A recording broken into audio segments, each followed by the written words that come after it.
Warning, this podcast contains blasphemy, heresy, and profanity. Proceed at your own risk. 'Cause I'm exactly where I want to be.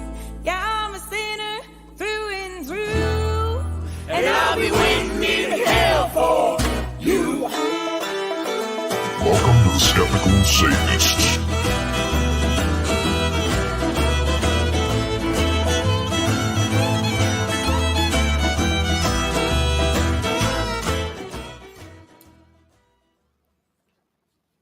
All right. Today I have Seamus and John on the show. How are you guys doing? Absolutely awful. I've just been watching a rugby match and Ireland have been beaten by France. So I'm in a terrible, terrible mood. And you folks are going to cheer me up with some whiskey and intelligent conversation. Oh, I'm glad I caught you in a bad mood. How are you doing, Seamus? Pretty good. I'm also drinking McConnell's. He's one of my already favorites. primed up, so Yep. I've already got you in a good mood. Yep, from Belfast. So that would be Protestant whiskey, right, John? So That's right. That's the famous line from The Wire, isn't it? McNulty in The Wire. Oh, and so a friend of the show, a fan of the show, I might stand up so you can see all this, sent me this. Superb. That's kind of a tongue-in-cheek reference to like beginning every episode. I always say something to add to John's ever-ending impressive bio. Geez, I can't even think what his many operas that he's performed in Braille. Something like that. Well, I don't have a John shirt, but happy birthday, Charles Darwin. All done. So your Braille operas, let's talk about these. No, let's talk about your guys' podcast you got up. The Free Thought Prophet. What are you guys doing with that? What's the podcast about? And how'd you guys meet? Well, I have to give the background to that one because it's a really fantastic story, but Seamus is too modest to tell it properly. So Seamus is a former law enforcement officer, and while on duty, he sustained a significant injury.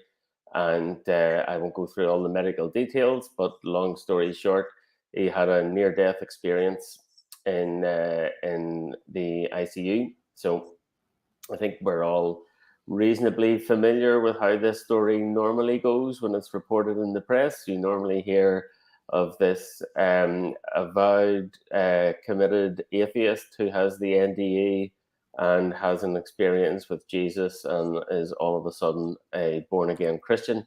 Seamus went in the other direction.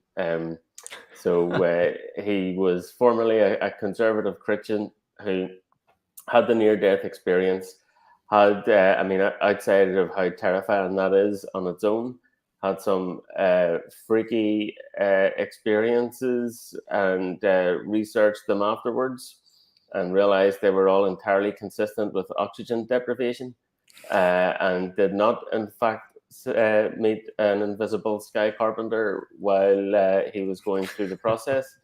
Seamus went from conservative Christian to an atheist after that.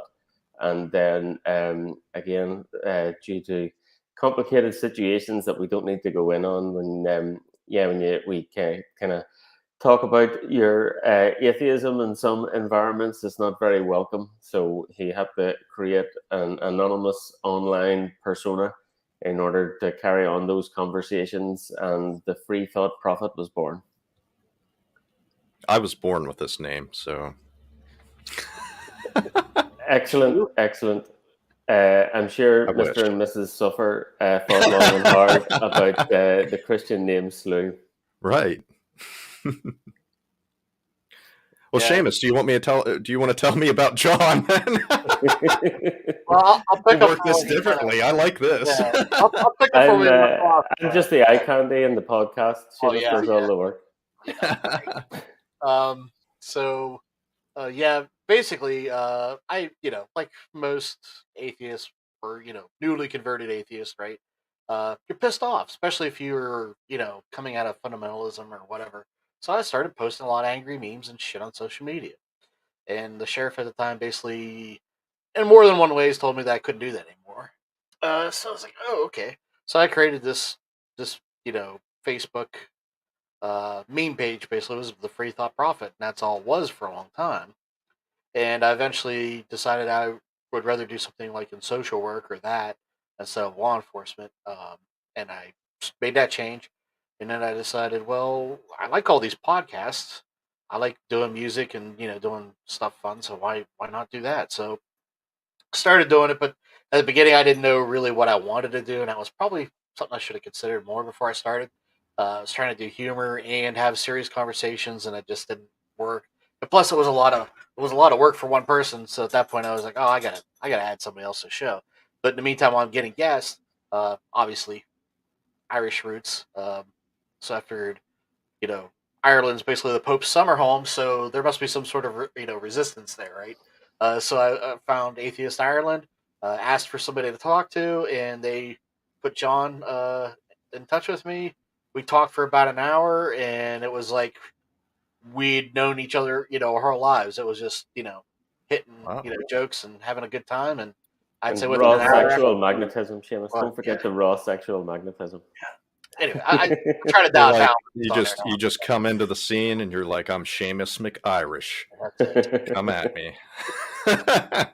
It was like within an hour after the show, I messaged him and said, "Hey, I'd really like to have somebody jump on board and do this with me full time. I'd really like it to be you." And that's been it, man. So, but as far as his actual conversion or deconversion, uh, my understanding is that Mr. John wasn't the most devout Catholic. I would say, if that's a fair characterization, but I believe it was Penn from Penn and Teller that put forth the proposition of actually reading the Bible That's uh, right. on his show, and John did exactly that, and came to a conclusion that it was a bunch of rubbish. Was that your Yes. accurate?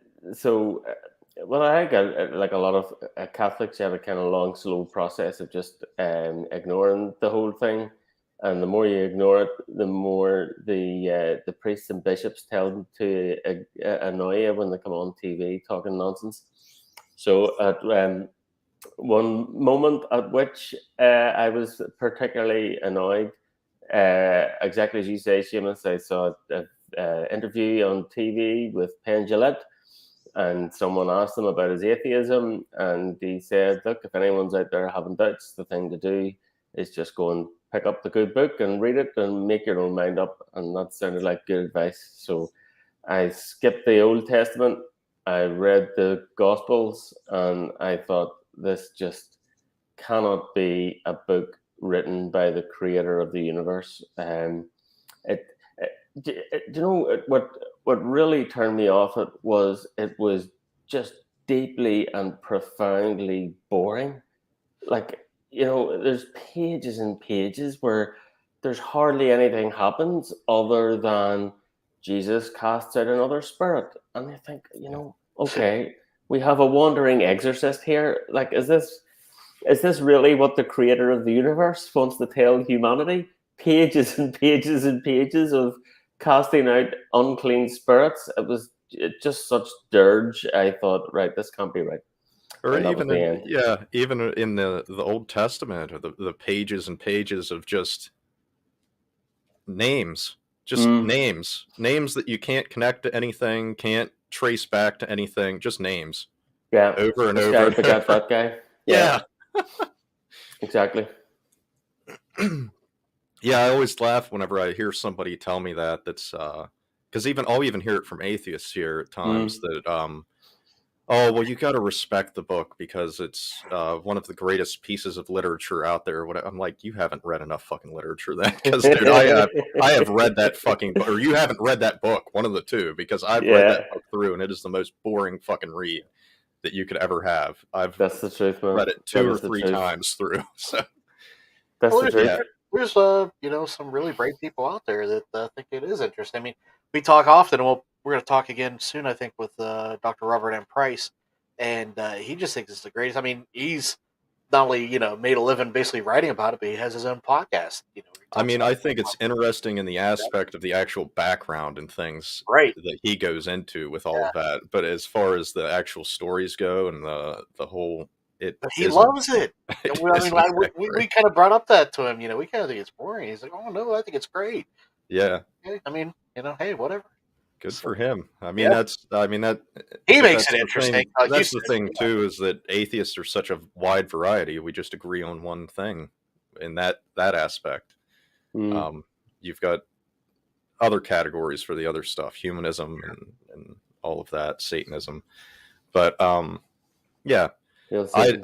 yeah, he'll say yeah, hail Satan. Um, we've I've got a Baptist background. I grew Okay. up in a independent Baptist church, similar to Bartimus's background that you guys had on not Uh-huh. that long ago. Yeah. But yeah, it all kind of came unraveled for me after my brother was an atheist. He's 10 years older than me, and he had Mm-hmm. brought up a few different. He started questioning me, and that's all it really took, was just trying to get me to answer give reasons for my beliefs and things. Yeah. And I realized I didn't have very much in those lines. It was mostly faith based, and once I let go Mm-hmm. of the concept of faith being a good epistemological tool, then it just kind of unraveled from there at that Mm-hmm. point. And Dr. Daryl Ray, if you've heard Oh yeah. of him, his podcast was the one that I started listening to after I started talking to my brother about these things. And Mm-hmm. he had suggested other podcasts. I couldn't remember the names. I hadn't even looked up a podcast before at that point. And I was struggling with like sexuality and things and wondering about those things, and the way Well, that that's why I listen to Christianity, it if you're gonna get into yeah, all the way that. that sexuality is just kind of demonized in the church and everything. Um, it kind of drew me to. I was wondering about those things. I just put together secular and sexuality, not knowing it was an actual podcast, and his came up, and after hearing a lot of that stuff, and he would go off topic a bit into or on topic relating to Christianity and things, Mm-hmm. and it opened my eyes to a lot of things. And then the atheist experience, the women that were on, especially Jen Peoples and Tracy Harris, and them just had very good arguments that it couldn't have been a better time for me to be listening to their statements and everything, because I was dabbling into thinking about pantheism and uh, deism and things like that. Mm-hmm. And they had brought up some very good points about those things that kind of swayed me over to look at things from more of a logical and scientific standpoint. Sure. So I wanted to have you guys on, and I'd been thinking about this for a while, and I don't know how much. I know Seamus doesn't get into a whole lot of debates or anything like that. I heard that you kind of dabble in it a bit. Yeah, if you university debates, well, if you talk about the kind of formal set piece where you turn up in a big hall and someone reads out the motion, this house believes that God is immoral or whatever it happens to be, and then you got 10 minutes on this side and 10 minutes on that side, and all the students ask you silly questions. Yeah, I've done that a few times. It can be good fun. So do you get into logical fallacies and stuff like that a good bit, or is it less You philosophical? certainly hear quite a few of them, especially when you're debating the religious. Very often the fallacy of equivocation. So if you look that up in the philosophy textbooks, they'll have examples, something along the lines of, if I was to say, young children are a real headache, and aspirin makes headaches go away, therefore aspirin makes young children go away. You can spot the sleight of hand there, where when you say young children are a real headache, you're not really literally meaning a pain in your head. Right. And I think the religious do that a lot, especially with the word. The one that annoys me most is the word faith, because it's I think it's a contronym. So a contronym as in a word that has two directly opposite meanings. A word like sanction, for example, a sanction for an action can be permission to do it, or else it can be the punishment for doing it. So yeah, it can be permission to do something or a punishment for doing something wrong. And the same with faith, it can mean precisely the opposite thing. So if you say, I have faith in the laws of physics, or I have faith that the Bible was written by God. I mean, one of them means I have confidence in this thing based on mountains of verifiable evidence. And the other means I have confidence in this thing despite mountains of evidence in the other direction.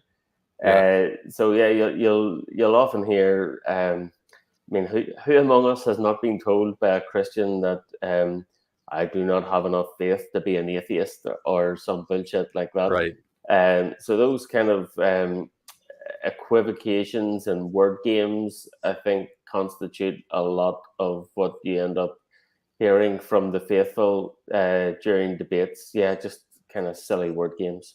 See, I've never been in an official debates type setting like Uh-huh. you were talking about, but we have a religious debates group up on Facebook that I help um, Mm. admin. And like after I'd gotten out, I started getting into that more and asking questions and stuff, and then eventually I ended up helping to run one of them. But that is something that they try to pull this bait and switch with those terms too, to where they'll tell you that oh, but you use faith all the time. You use it to in your kids. You have faith in your Mm. kids when they do. And I've kind of taken that completely out of my. Um, I don't use that term. I won't use it. I refuse to use it because they're using it in a bastardized way between Yeah, deliberately confusing. Yeah. between a colloquial definition of it and then their religious definition of it Mm-hmm. that they're trying to coerce you into switching those things around. They don't know Indeed. they're doing it, but that's what's happening. I did it myself whenever I was a Christian, and I talk to people. Yeah, although some of them know they're doing it. Yeah, Uh, I don't doubt that. I wasn't speaking. I attended a debate once between my friend Michael Nugent and William Lane Craig.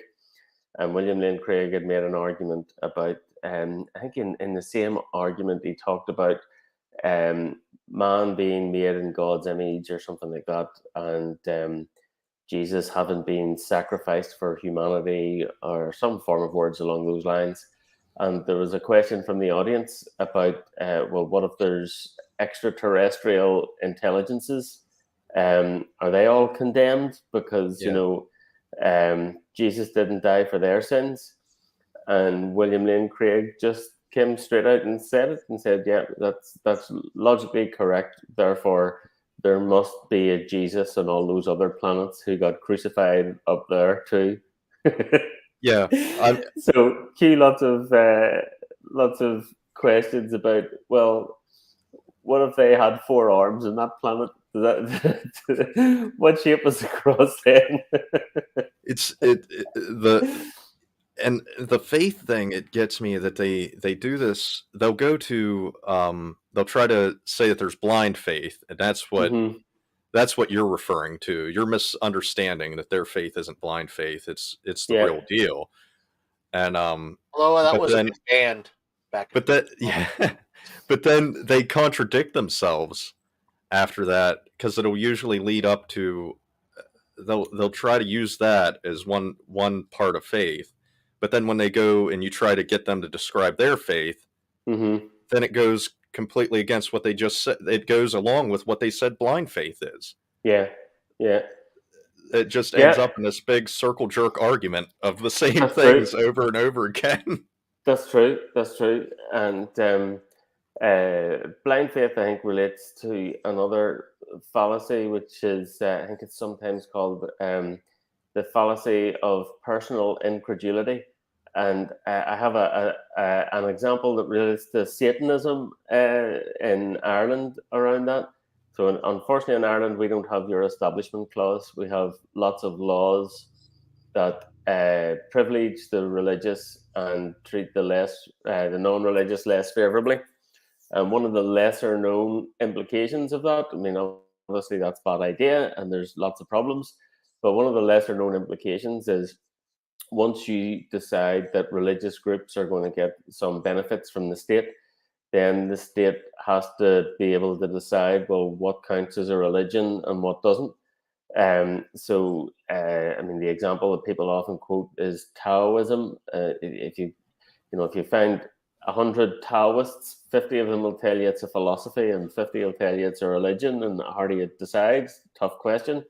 So in Ireland, there's the Registrar General of the country, and I had applied to have the Pastafarian Church registered as a religion. And you get this kind of pro forma response that basically says no.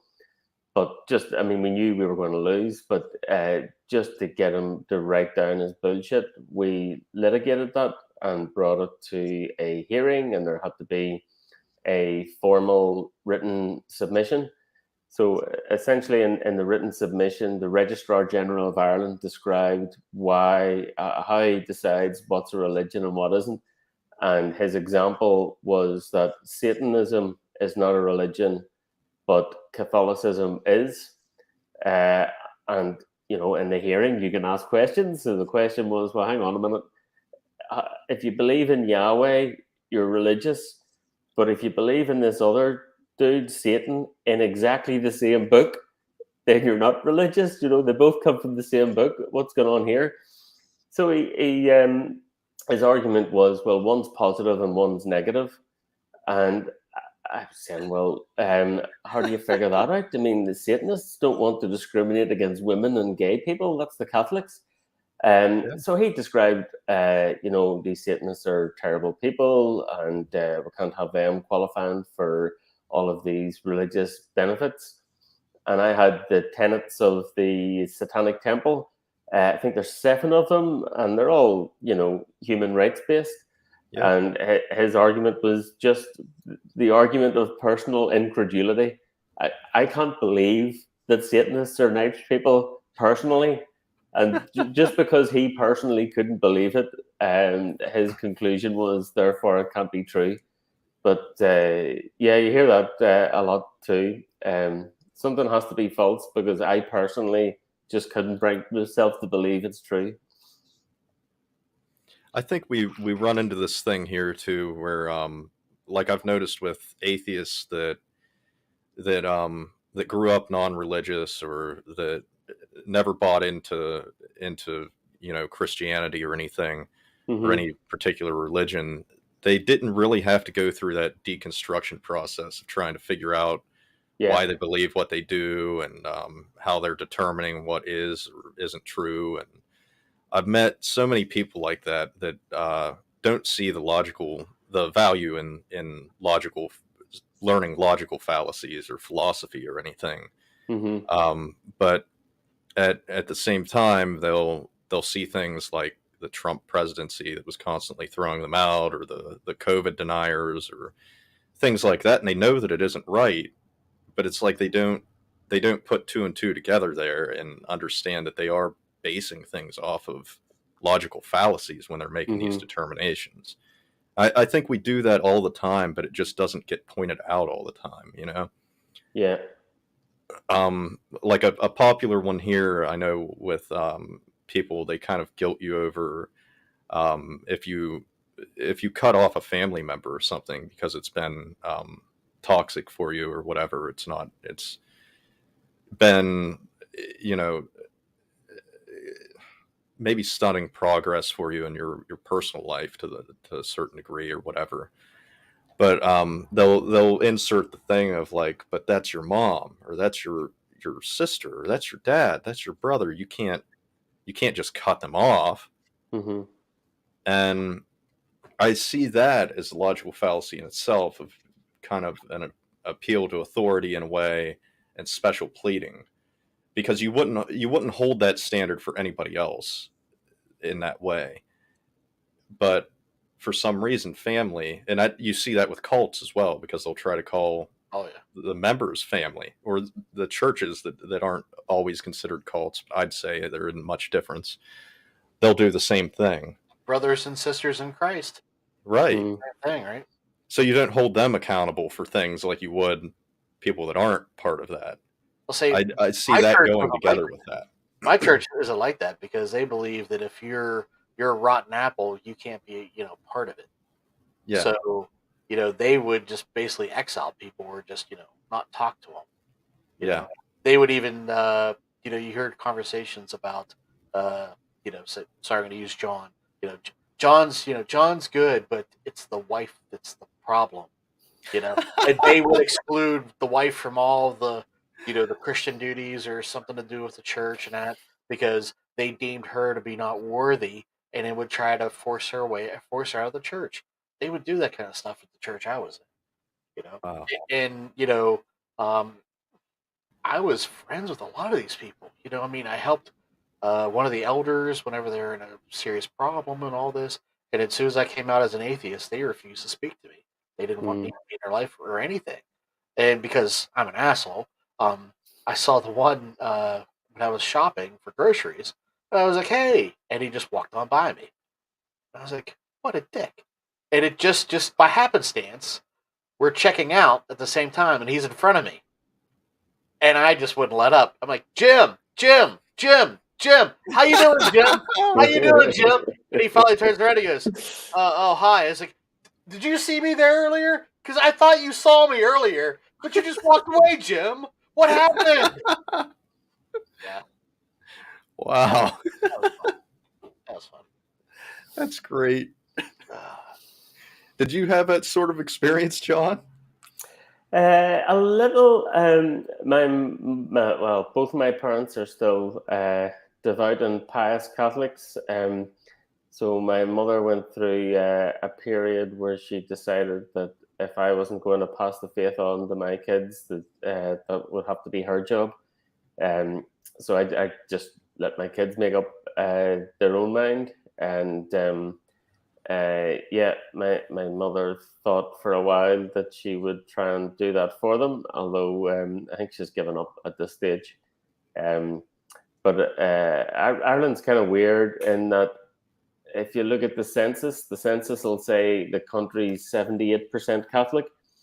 But it's when people tick the Catholic box, it's really a cultural thing. I mean, we had the last three referendums we had recently were on gay marriage, blasphemy, and abortion, and they were all 2-1 against the church position. So you do the math there. I mean, it can't be the case that 78% who tick the Catholic box in the census are believing Roman Catholics. It's very often said when people tick the Catholic box, what they're really saying is, I'm Irish. I'm not one of them Protestant Brits. It's very much a cultural thing. I mean, it's not that long ago. There used to be a lot of difficulty for people who didn't toe the Catholic line. We still have some leftover laws from when the country was very, very Catholic, and the Archbishop helped to write the Constitution. But slowly and surely, we're getting rid of all of those laws. So, for example, to be president of the country, you have to take an explicitly Christian oath. The same is true to be a judge. 90% of the primary schools in the country are funded by the state but managed by the church. And the church has derogations from discrimination laws that allow them to lawfully discriminate. So there's lots of teachers that are employed in Catholic schools who don't believe a word of it, but they have to essentially go into work every day and pretend to be pious Catholics in order to keep their job. I know there's a small bit of that goes on in faith schools in the States, I believe, Seamus. You remember we had Hunky Gay Jesus on our podcast. He told similar stories to that. He was fired from a Catholic school, I think, for when they realized he was gay. But yeah, there would be a lot of that in Catholic schools in Ireland, unfortunately, still. I mean, I've even seen it in at least, I don't know, it's a little bit the opposite, at least with the public schools here. But I know that like the public school that I went to, that I grew up in, and everything was, all the teachers and stuff were Christian, basically. And I know that the pastor at my church went in every week and would be teaching Bible stories and stuff to the kids at the elementary school. I was still part of the church then while he was doing it. I'd still see his van pull in or his car pull in every now and then down there. And in principle, that would be a violation of the Establishment Clause, and organisations like FFRF would take an interest. Although in Ireland, that happens every day in 90% of our primary schools, and it's entirely lawful. I mean, even FFRF can only do so much. Whenever you get into rural areas and the states are all red and they're pushing the Christian scenario, you've got it kind of all the way up the line to the judges, to all of them are kind of into that mindset. So a lot of times nothing gets done.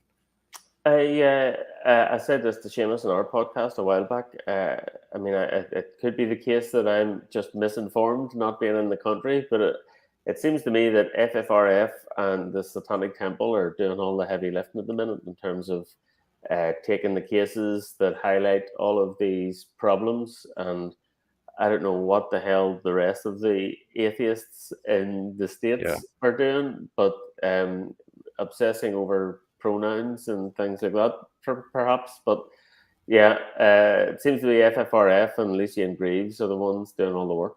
The rest are just shilling to get money. That's what I would say. And it's kind of funny that it took one of their ex-presidents pretty much spelled that out for us on Twitter, did he not? That's true. That's true. Yeah, I mean, I'm absolutely appalled at what's going on with American Atheists, the organization now.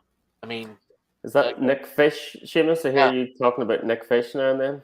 Yeah, I mean, he's had invitations to come on Fox News, and he won't because I won't platform that network. Jesus fucking Christ, dude! Nobody knows who the fuck you are. You know, go on Fox News. I was, a Bible thumping asshole when I first heard Christopher Hitchens speak on Fox News. You know, and David Silverman. And you know what? Both of them, even when I was a Christian, made good points. Kind of like maybe sowed the seeds of doubt for me. Yeah. Jesus Christ, dude, that's your fucking job. Get out there and do it. Otherwise, why is anybody giving you money? Why is it? Graves still goes on Tucker Carlson every now and then, doesn't he? Yep. Yeah, he does. He's very impressive too. Yeah, he does. He is. He's a good dude.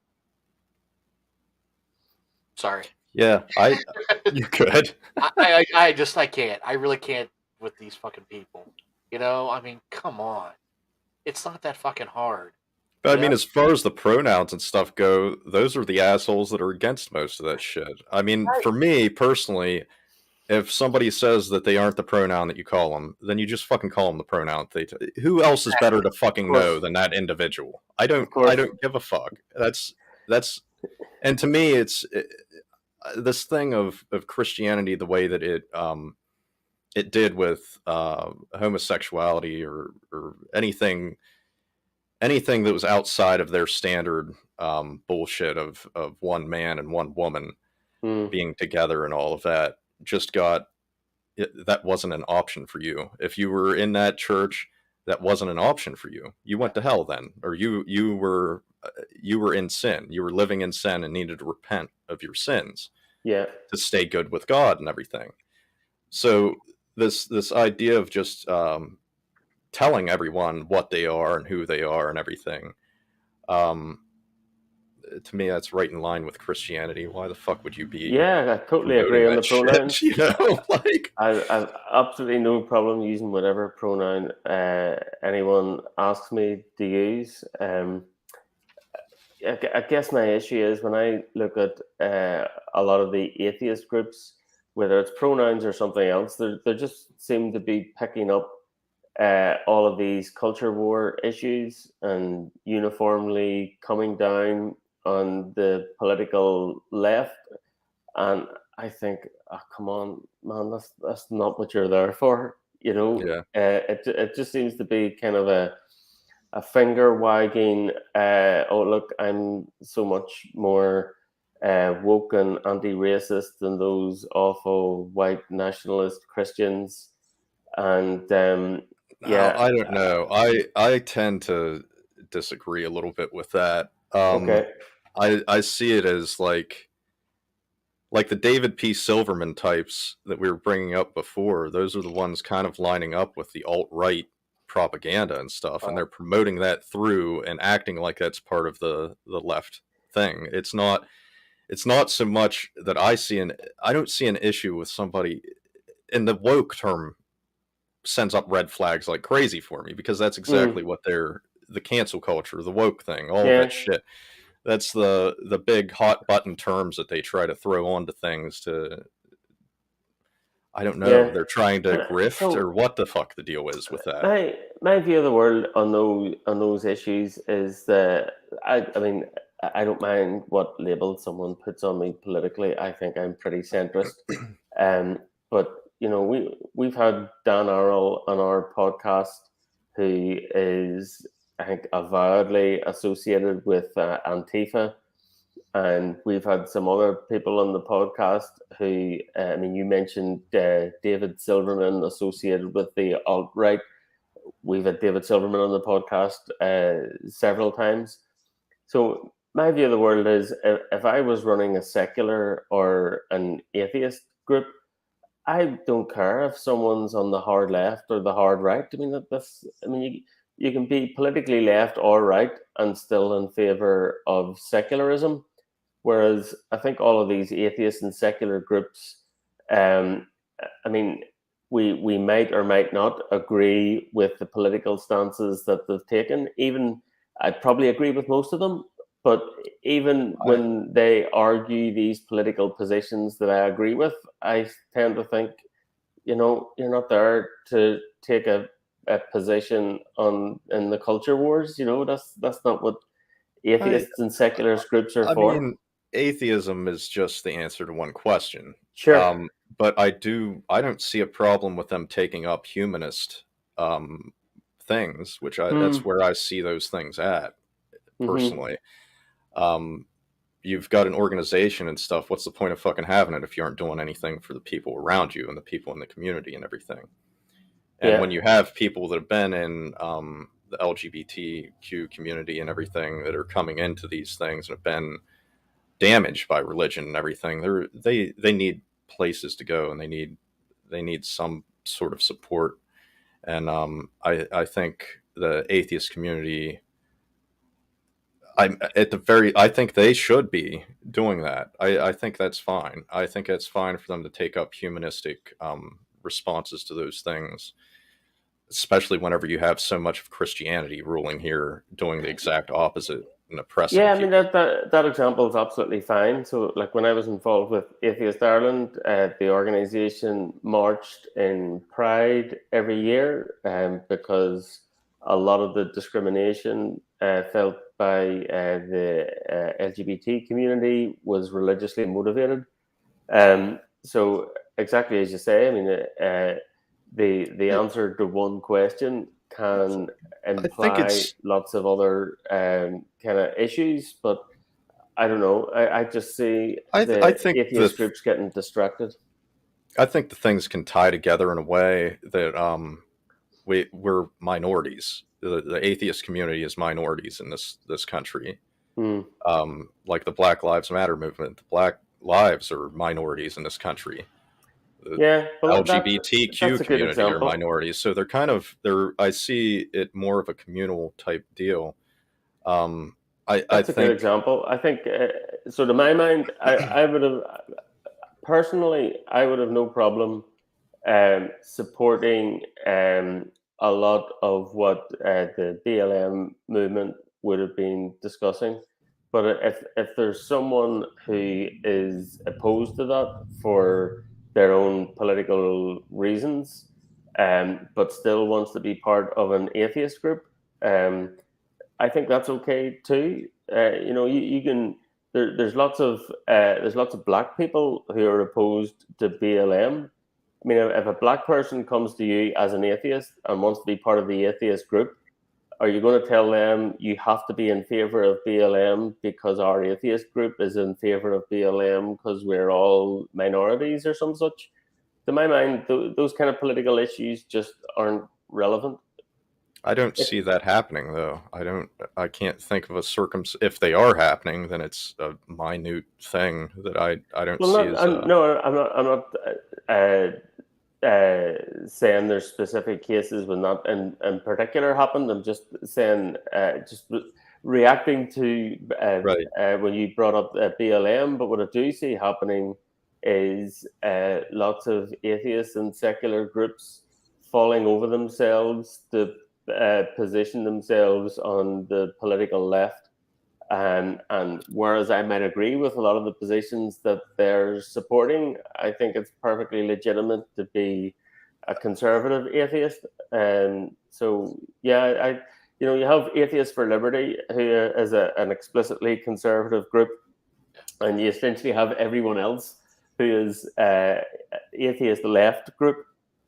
And I think that's just really unfortunate. I mean, I will say, like, one of the things that bothered me was some of the like the way that there's certain atheist podcasts and stuff that started to grift to, like, I don't know, the Khalil guy from the Empathetic Atheist that was he was an atheist for years and everything, and he was on there, and suddenly he's a Muslim now. Justin Downing. Yeah. He's going by Khalil now. Yeah, Kruger trait. Yeah, it's shared that with you. Yeah. You think his conversion is performative? I kind of think so. I think it's ironic that it's happening at the same time that, well, what do you just to hang on that for a second though? Maybe this is kind of maybe dirt not to share, but it is it's on social network. His wife, or I think, ex-wife, because I don't even know if they're officially divorced, is asking for money in asylum or something because she's in fear.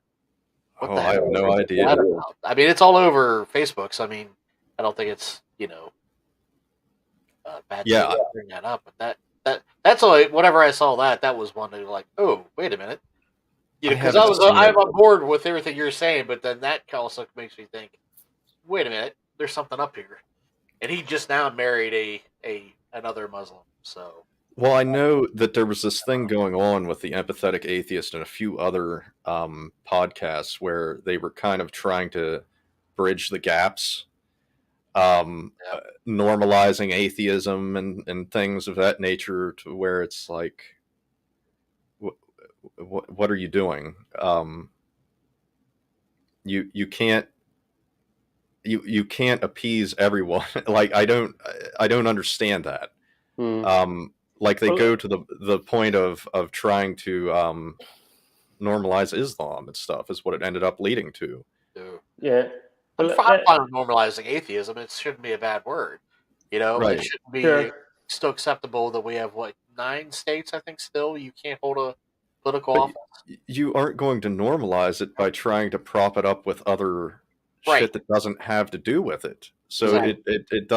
it doesn't make sense to me. And that's one of the things that's kind of political in itself, I guess, that I see happening with that. And it's not just that group or not just that specific podcast. Let me give you an example of what I'm talking about from a different country, actually. So I grew up in Belfast, and you might recall from when Belfast used to be in the news a lot more. So there's a Protestant community that wanted the north of Ireland to be part of Britain, and there's a Catholic community that wanted the north of Ireland to be part of a united Ireland. And believe it or not, there are atheists and humanists there as well. So there was a humanist group that formed in Belfast, and about half of them came from a Catholic background, about half of them came from a Protestant background, and what do you know? About half of them wanted to associate themselves with the British Humanist Association, and the other half wanted to associate themselves with the Humanist Association of Ireland, and eventually they split. So essentially, you had the Protestant humanists and the Catholic humanists. It's crazy. And yes, I think that's completely crazy. But then when I see atheists for liberty on the political right and American atheists on the political left, I think that's crazy in the same way. I mean, you don't need to have different groups for different politics when you should all be kind of pulling in the same direction towards a kind of secular state. There's no there's no When- need for to split into humanists from a Protestant background and humanists from the Catholic background. I think it's unfortunate to have atheists from the political right and atheists from the political left being different groups. I also think that the way that religion affects politics, though, and vice versa, here it's gotten to where it goes hand in hand. But isn't it the case that it never used to be like that? I mean, when Madeleine Murray O'Hair was the most prominent atheist in the country, it never used to be the case that there was the atheist groups on the political left and the atheist groups on the political right. There was this atheist groups. Mm. It was her. I mean, she was, pretty much it for some. Seems to me this is a new thing. Yeah, but I mean, and not to push back too much on your opposition to the word woke, but there is kind of a wokeology, so to speak. I mean, I don't know if you ever read The Righteous and the Woke by Valerie Tarico. Valerie Tarico was great. Yeah, she is. And she kind of maps this like verbiage religion that has kind of been adopted by certain people, this platforming and virtue signaling and, all these different things that, for example, and I won't get peeled too much behind the curtains, but a friend of mine, another podcaster, who you may know, I don't know, but I know John will probably pick up who I'm talking about, was trying to set up a debate. And he was talking to his one friend.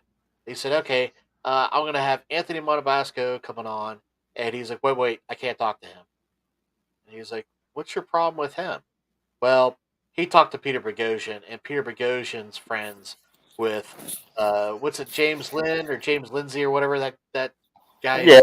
He goes, I just can't do that. And he's like, but you're saying like Bonavasco is like on board with it? No, he talked to him. It says he talked to him, he platformed him, and I can't be a part of anything he does from this point. That's the kind of shit that's fucking things. Yeah. You know what I'm saying. So what, like me and John, like we kind of borrowed this term called Wokus Day. And that's the it's this extremism of these ideologies. This idea of it's more about being pure, this puritanical kind of new kind of thing. It's not based so much in religion. It's just more. If I was running an atheist group, Seamus, I think I agree the term woke is kind of unfortunate, but it's the word that we have. Same as the term alt-right is a bit unfortunate, but it's the term that we have. And, you can't really put your finger on a tight definition that has a clear, bright line between this person's woke and that person isn't, or this person's alt-right or that person isn't. These terms also get bastardized. Yeah, these terms also get bastardized because woke did not start out with what it it gets used as now. Over time. That's true. Yeah, I mean it's if I was running an atheist group, I mean somebody who is the wokest person you ever came across, and someone who's super conservative alt-right, I mean, I think they're. I mean, I probably disagree with them both, but maybe I'm wrong. You know, to my mind, they're legitimate views. People can express their positions, but I don't see why those political views should relate to what an atheist group is about. There should be room for both in an atheist group, to my mind. I mean, whenever I think of alt-right, I'm thinking of people that had, like the church that I grew up in, that had these subtleties of white supremacy and shit that was being thrown around. Mm-hmm. And so they'll do things, they'll skew statistics, they'll do all kinds of shit, and it's the same shit that the white supremacist groups are dishing out. Yeah. And it's the oh, what was it? I was telling Seamus earlier about it, where they were putting up posters somewhere near us, in the whole town for the group, and it was like a Christian Christian family values. They put these nice little terms on them to shove it in with religion and everything to get Mm-hmm. people on board with it, because they're shoving the scare tactics and shit at the same time that's coming from Fox News and places like that about Christianity being at risk for being taken over or whatever. And it was the same thing that was being said in the church that I was in and everything, that about minorities taking over. Mm-hmm. They had me thinking that the minorities were like just slightly less than the white population here, that there was all of these minorities that were going to the date constantly changed in 2001 they're going to take over. It's The sons of Ham are coming. They're coming for your children. They're coming 15, for your daughters. when I started breaking down like my faith and everything, I started looking into those things too, because I just started questioning everything at that point. And it's like, okay, 13% of the fucking population is taking over the country in the next few years. Yeah, that's not happening. Yeah. You're full of shit. And then you start looking into that, and you see that those are things that are being pushed by I've no doubt branches of the KKK and stuff. Yeah, and I've no doubt that like horrendous people are pushing those horrible messages, but like there's lots of people who get called alt-right who aren't in favor of a race war, you know? No, but they could be pushing the same agenda in the same direction. They could be pushing certain propaganda that's leaning that way. And I mean, propaganda isn't made to be blatant and obvious. It's made specifically to get around all of that shit, to where it can be fed into some people that I hear getting called alt-right would be Michael Shermer, Joe Rogan. Yeah, Joe Rogan. So, I mean, I don't think Michael Shermer is attempting to start a race war by pushing Christian family values or whatever. But I guess that comes back to what I mean about the term. I don't know about Michael Shermer, but I do know that Joe Rogan is pushing some propaganda in with his own platform. But I would necessarily call him alt-right. I mean, it would be more libertarian, but that's still leaning on the same lines. I wouldn't say he's even libertarian, because he's pro the equity income, Medicare for all. Was going to vote for Bernie Sanders. So, I mean, it's hard to tell. I don't know. He grifts so much too. It's like, and then he'll stand back from it and play the dummy act. I don't know anything. I just have these people on. I don't. Yeah. Nah, so come on. Like I said, I mean, I don't know really where you would classify him though either. You know what I mean? He definitely believes or definitely repeats some shit that is shit. You know what I mean? But I don't know if I would just flat out call him an alt-right. But I would say that he probably, I don't know.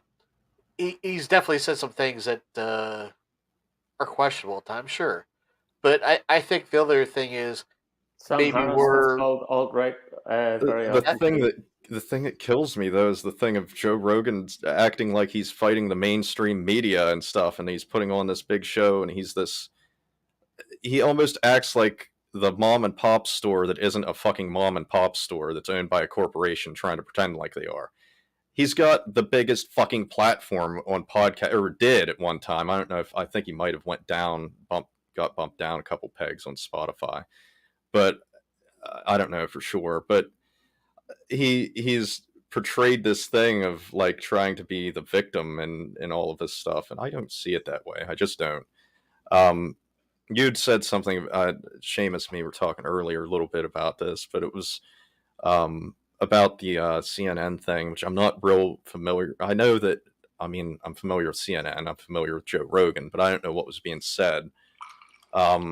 Oh, I they have tried to basically flat out say that he was taking horse medication, and yeah, then also the latest thing with the N word.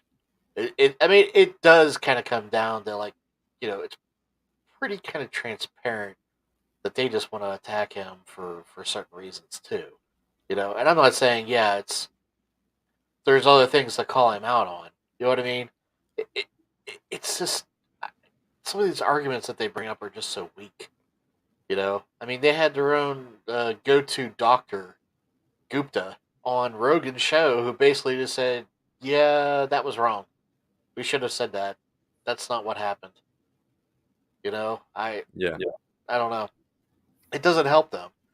It doesn't help them when they're doing this. And yeah, they unfortunately, CNN and MSNBC and all of them have been kind of corrupted or shifted from what they used to be, or what they. Well, I would say CNN used to be. I don't know about MSNBC, but they've all kind of dialed into this kind of entertainment versus news, right? We want to entertain first and provide the news second, propaganda in between, right? Because they're all shilling for who they're shilling to. right. I mean, But I that's don't see. I really don't see Joe Rogan as any better than that. Like at the end of the day, he's pushing his own agenda as well. It's he's just trying to stand back and pretend like he isn't. I mean, CNN could do that same shit. Fox News does it. They well, do this Fox shit started. trying to I pretend mean, like Fox, we're Fox equal and invented. fair news, Like, but at the end of the day, when you keep having people on like Deborah So and shit like that are fucking whacked out people that you're trying to put in a position of authority, um, and then stand back from it and say, "Well, I don't know anything." Well, then why are you acting like you have this? You have all of this money that you're pumping into this thing, and you keep having people on that are pushing this same thing, but you don't know anything. What are you doing? Why are you doing this? You know, It I mean, it doesn't seem like this search for truth like he makes it out to be. well, I mean, it's not like all of his guests are just on the alt right. You know what I mean? Right. He definitely doesn't just invite all those people on that one perspective on there. I've And again, seen I'm not some even a that fan aren't, of the but I guy. I'm just haven't. trying to be neutral here. I mean, honestly. Right, but like I don't know. I've seen some that are on that have. There's just no. He's there to be everybody's buddy, and it's almost the same degree that I see. I don't know. It's just grifting in my view. I see it as the same as the thing that happened with the EA show and all of that with Khalil and stuff. It's just That's just, I I mean, think they're just scooping up money wherever they can and then trying to get both sides in on it.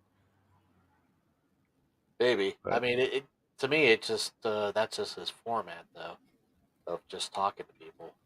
yeah, I mean, at least that's how it comes I don't know. across. I mean, you could decide whether or not how much more energy he spends into, say, having a conversation about debunking things with Sanjay Gupta as he does with Bob Lazar or Alex Jones. You know what I mean? You can decide, maybe he should have asked better questions with, those guys, versus, I don't know, Bill Maher or Yeah, Cal Kalinske or any of these people that he's had on. But he just the shows always come across just as conversations. I'm I sure have to he has his say, I, I honestly don't buy this idea of uh, guest choices driving an agenda or something like that. As Seamus says, you can have people on from the left or from the right. I mean, like, if you had people on from the right and it didn't convince you, Slew, then, like, so what? I don't understand. If there's someone like Deborah So that you disagree with, um, like, what does that mean? No one should talk to Deborah So or whatever. I mean, you I were mean, able I to don't. listen to Deborah So and say, okay, I've heard that person out. I disagree with them. Okay, like, what's the harm there to listen to someone who you disagree with? I don't understand why Joe Rogan has to be the devil because he had someone on that somebody disagree with. I don't know. I wouldn't have. I don't see it as. He's giving them a platform to Good, spew out good. a bunch And of fucking shit that just isn't right, and well, he's. when you say bunch of shit, what you mean is he's given a platform to people who you disagree with, and he's No, also given a platform to people who you agree with, and I'm that's the saying way the world should work. he's giving a platform to people that are directly pushing logical fallacies and things that are fallacious, and that's a dangerous thing to be doing. I think, especially in a country that's Well, not. there is no objective truth. Like, there's not. We all disagree about everything. So you disagree with Deborah So. Deborah So disagrees with a bunch of other people. I mean, you say he's gotten people on who are expressing, wrong think. There is no objective truth. Everyone disagrees with everyone. The only way to resolve the disagreement is to talk to each other. The way to resolve the disagreement is not to say, okay, um, I now have the one objective truth. Everyone else is talking in logical fallacies. And if Joe Rogan has someone on who disagrees with me, then he's terrible. I think that's bullshit. Uh, he has lots of people on. Everyone should have lots of people on. We have lots of people on who we disagree with. That's That's true. the way the world works. I don't know. I don't quite. I disagree with that. I don't. I think that there's objective truth to a degree that we can't. We can agree on the truth in many scenarios. Yeah, but the way to do that is to talk to each other and test Yeah, but ideas, your test good truth ideas isn't with other subjective. ideas. That's not you. Your truth isn't different than my truth, is it? Yeah, no, but what I'm saying is every time you recite something about, well, you had Deborah So on and Deborah So's awful, Mhm. Deborah So thinks you're awful. So how can we decide whether you're right or Deborah So's right? The only way to do it is to have people on from different perspectives and listen to Well, each other and talk to each other. you Deborah So's writing books and things. You could tell her content and what it's all Yeah, about so by if, reading if those Deborah things. So writes a book and you disagree with it, so what? And someone else wants to talk to Deborah So about her book, so what? I mean, if you, the answer to that, if that annoys you, the answer to that is for you to write a book that's better and convince other people with your arguments. The argument is not, the way to deal with that is not to fold your arms and get in a huff and say, so and so shouldn't be allowed to talk on the internet because I disagree with them. That's I've ridiculous. never said that. Yeah, you have. You're complaining No, I about haven't. you're saying That you're doesn't saying it's shut a down the problem. platforms or You're saying it's a anything. She problem has, that Joe Rogan is platforming this person. yeah. That's bullshit. Of course, he should have on whoever he likes, and it's not a problem for him to have someone on. That's not a problem. And this idea that it's a problem to talk to this person because you agree with them, that's just bullshit. If you disagree with I them, think then it's you should make your argument and they should make theirs, and you shouldn't complain because Joe Rogan's talking to them. I think it's bullshit that you have people on like that and then want to distance yourself from it. Either like What do you what? mean distance yourself from? I don't know what you're talking about. What does that mean? Like I said, he plays dumb. Then it's a million excuses on why. Anytime that but it's not What anything that's. excuses? Like, He has Well, people on, he talks to them, and he has someone else on, he talks to them. If someone asks his view, he'll tell them. That's what I do in my podcast. He has one person on who gives their view, he talks to them. He has a different person on, they give their view, he talks to them. Someone asks him, hey, Joe, what do you think? He'll give the answer. Like, what else are you supposed to do? You're supposed to say, no, Slew doesn't like Deborah Sow, therefore I can't talk to Deborah Sow. That's exactly what Seamus was saying at so the you start. have certain with people his on, and you woke throw buddy. softball questions to the one crowd, and then you grill the other crowd, Well, now and you're then you just stand making shit back up. and you say no. Now you're just making shit up. You do not know that he has one crowd on to give them softball questions and another crowd on and gives them hard questions. You just made that up. I've made that up. I've watched the Yeah. show. Yeah. You have done an analysis of the Seamus had show. just said You have also done that Alex Jones and those people that have been on You have done an that. analysis of the show whereby you grade the questions that he asks the people from different perspectives.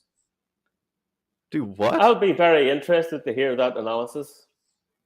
So do you think people giving out misinformation and then Well, distancing themselves from we're that? talking about logical fallacies. One logical fallacy is where you keep changing the subject. So a minute ago you were talking about... No, this is all the same subject about Joe Rogan and what he's doing with the podcast. What you're doing is you're changing the subject from pretending that you've done an analysis whereby you asked really hard questions of people from one political perspective and really easy questions from people from another political No, I perspective. haven't done an analysis. But you just... Exactly. So you just made that up. No, I haven't You just taken made that up. And now you're changing the goalposts to say it's about something else entirely. Now you're changing the goalpost to say it's about misinformation. It can't be more than one thing? Is that a logical fallacy in No, itself? no, but when you answer one question by changing the point to a different question, that's called moving the goalposts. Yeah. Yeah, and the reason you're moving the goalposts is because the point that you made in the first place, you just made up. Okay. So that would be a logical fallacy. Shit I made up is not a good logical argument.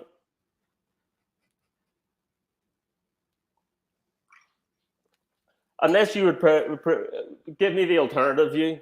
I just made shit up is not a good logical argument. By the way, 5 minutes ago, that's what you were complaining to Joe Rogan about. Misinformation. He just made shit up. You just made up the fact that he asked hard questions of people from one political persuasion and easy questions from people from another political persuasion. You just made that up. You're the person pushing misinformation. So you're saying it doesn't, right? He isn't doing that. No, I'm saying I have absolutely no idea whether he does that or not. And I'm saying you have no idea whether he does that or not. But I don't pretend to know in the way that you pretend to know. Let me rephrase it this way then, to where it's not. From my personal experience and watching his show and everything, that is what I have gathered. Okay. Is that a little bit better? I didn't mean to state it so rigidly, I guess, in that way. Well, it sounded like misinformation to me. Right. So some I just picked up. Somebody said something in the chat that I've the other critique of Joe. And goddamn, I don't even want to sit here and like try to defend Joe Rogan because it's not really what I want to do. But somebody says, well, he rarely challenges them, and I'm sorry, I have to take a little bit of a guff with that too, because often if he has a disagreement with somebody, or he's like, oh, really, I didn't know this, he'll say, hey, Jamie, can you Google that? Look that up. Yeah, and they do it in real time. Yeah. And I have seen a few times where his, position, which he does fairly, doesn't really share often, which I'll agree with that to a point, does shift based on real-time information. And sometimes his guests will do that as well. So, yeah, that is kind of an interesting dynamic of a show where they actually like, oh, wait a minute, we're going to see if this is correct. This is, we're going to do a little going down a rabbit hole. So that is kind of cool. But back to this whole woke alt-right thing just for a second. Excuse me. I think a lot of it is that, unfortunately, we have a lot of people much to what you're talking about, being credulous on either side, and it's this fear of the things that get riled up by either side that Right. keep people where they're at.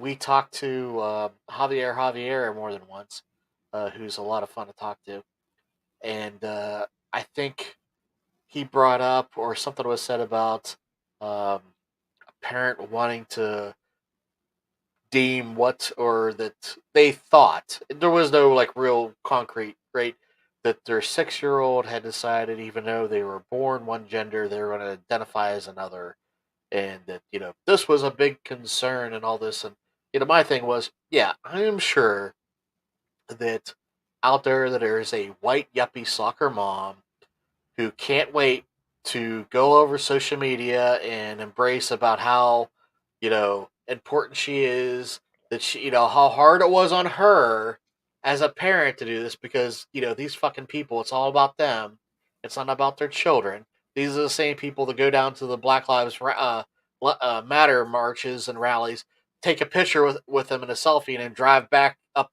to Haagen-Dazs and sip on espresso and stuff, and not do any of the dirty work, right? They just want to be about the experience and not actually engaged in it. But yeah, I am sure that there are probably small pockets of all these different things that each side brings up, and it fears everybody else in the base, so to speak, that, oh my God, that is the future. That is what's going to happen to our society. And because everybody's so dumbed down into their little corners of right and left, then that's where we have is eating at each other. And that's where a lot of these fallacies come out about. It's definitely got much more divided. Right? Yeah.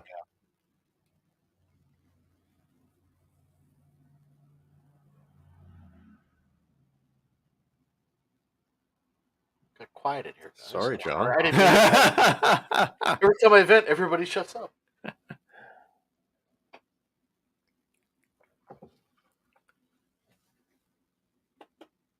But I don't know. As far as the thing of saying those things, having those people on, and then playing victim whenever people start just not wanting to watch your podcast anymore, or start to go away, or I don't see that as cancel culture like some of these people make it out to be. Bill Maher kind of pushes that a bit. It seems like pearl clutching to me, in a sense. But we're past the hour mark. I hate to leave it like this. Do you guys have who do you have coming up on your podcast next? Like I said, we got Robert Price coming up. Crap.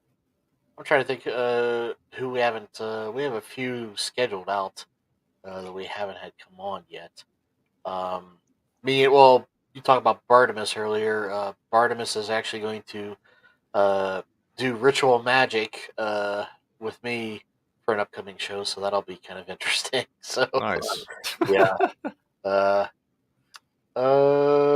Do you think of anything else, John, besides cracks and whatnot that we have coming up? I'm trying to. No, Great. I'm looking forward to talk to Dr. Price again, though. One of my favorite guests for sure. Yeah. All right. Well, thank you guys for being on. Thanks for sharing your points of view on all of this. And thank you kindly. Appreciate the time. Yeah.